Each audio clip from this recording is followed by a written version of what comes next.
وعلیکم ویورز، آج کی مزیدار کہانی۔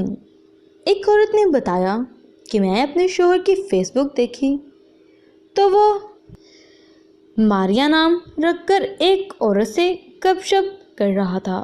اس کا نام فیس بک پر کنزا تھا۔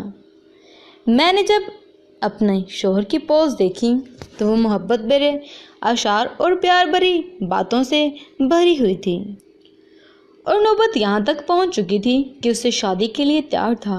مجھے بڑا غصہ آیا، اس کو سبق سکھانے کا سوچا تو ابو زہر بدماش نام سے میں نے فیس بک پر فیک آئی ڈی بنائی اور اس پر قتل و غارت، خون خرابے وغیرہ کی تصویر لگانا شروع کر دی۔ کچھ عرصے بعد اس آئی ڈی سے اپنے شوہر کو میسج کیا کہ تم جس ماریا نامی لڑکی سے فیس بک پر محبت لڑا رہے ہو وہ میری بیوی ہے۔ میں اس کا شوہر ہوں اور تمہیں جانتا ہوں کہ تم کون ہو، اور اس کے باپ کے نام کو بھی جانتا ہوں۔ اس کے باپ کا نام، بھائیوں کا نام، کہاں رہتا ہے، کہاں کام کرتا ہے لکھ کر کہا۔ اگر اب میں نے تمہیں فیس بک پر دیکھا تو تجھے بکری کی طرح ذبح کر دوں گا۔ اے خارشی بکرے، وہ عورت کہتی ہے۔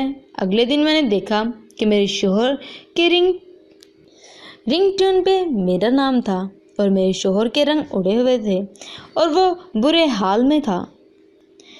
اور جب میں نے دیکھا تو Facebook, Instagram, Snapchat, WhatsApp سب کچھ ڈیلیٹ کر دیا۔ مجھ سے بار بار پوچھ رہا تھا یہ عصر کی اذان کب ہوگی۔ امید کرتی ہوں یہ بہت ہی انٹرسٹنگ سٹوری آپ کو پسند آئی ہوگی۔